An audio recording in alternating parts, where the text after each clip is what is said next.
નમસ્તે મિત્રો, તાજા અને ખૂબ જ અગત્યના સૌથી મોટા રાજકારણ સમાચાર. હવે પીએમ નરેન્દ્ર મોદીને અપાયું ગાર્ડ ઓફ ઓનરનું સન્માન. વડાપ્રધાને દેશવાસીઓને પાઠવી શુભેચ્છા. પીએમ નરેન્દ્ર મોદી 13મી વખત અને મલ્લિકાર્જુન ખડકે પણ પાઠવી શુભેચ્છા.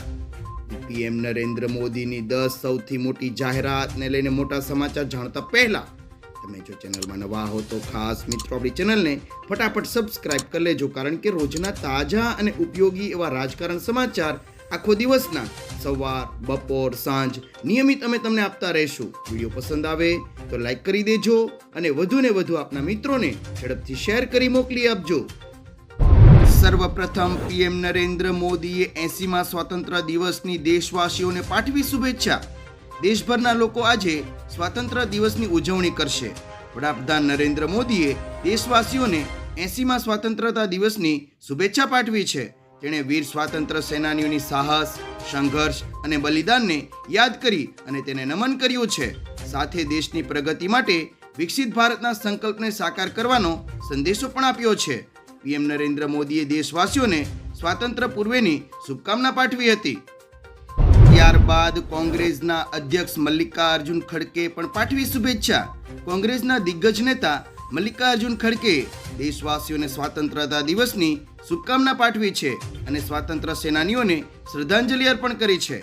તેણે બંધારણીય મૂલ્યો, સમાનતા, ગૌરવ અને ન્યાયના અધિકારોનું રક્ષણ કરવાની જરૂરિયાત પર ભાર મૂક્યો છે.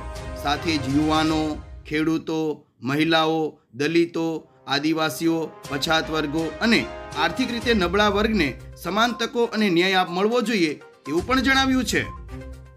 ત્યારબાદ દેશના વડાપ્રધાન નરેન્દ્ર મોદીને ગાર્ડ ઓફ ઓનરનું સન્માન.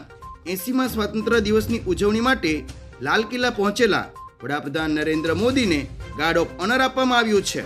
પીએમ નરેન્દ્ર મોદી આજે રાષ્ટ્રને સંબોધિત કરશે. વંદે માતરમના 150 વર્ષ અને વિકસિત ભારત માટે યુવા શક્તિ @2047ની થીમ સાથે યોજાનારી ઉજવણીમાં વિવિધ ક્ષેત્રના લોકો લાલ કિલ્લા પર ઉપસ્થિત રહ્યા છે. એટલું જ નહીં મિત્રો, વધુમાં પ્રાપ્ત થતા મહત્વના રાજકારણ સમાચાર પર એક નજર કરીએ તો પીએમ નરેન્દ્ર મોદી 13મી વખત. દેશના વડાપ્રધાન નરેન્દ્ર મોદી આજે 13મી વખત લાલ કિલ્લા પરથી તિરંગો ફરકાવશે. સ્વાતંત્ર્ય દિવસના અવસરે તેમના પોશાક અને ખાસ કરીને પાઘડી હંમેશા ચર્ચાનું કેન્દ્ર બને છે. આ વર્ષે પણ પીએમ મોદીએ પીળો સફેદ બાંધણી પેટર્ન વાળા ઘેરા લાલ રંગની રાજસ્થાની પાઘડી પહેરી હતી. છેલ્લા 12 વર્ષમાં તેણે 4 વખત કેસરિયા પાઘડી ધારણ કરી છે.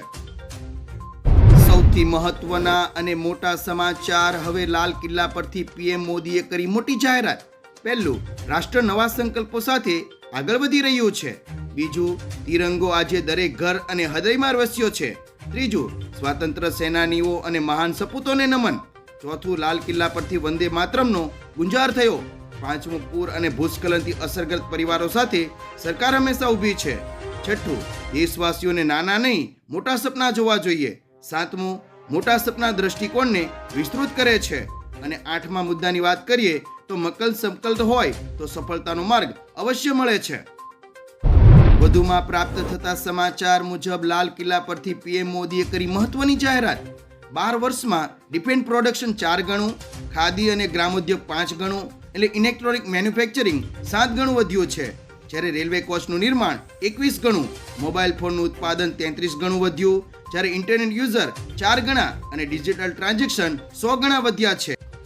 દર વર્ષે સરેરાશ 15 ગણી વધુ ઝડપથી નળ કનેક્શન આપવામાં આવી રહ્યા છે, જ્યારે 6 ગણી વધુ ઝડપથી ગેસ કનેક્શન પણ આપવામાં આવી રહ્યા છે.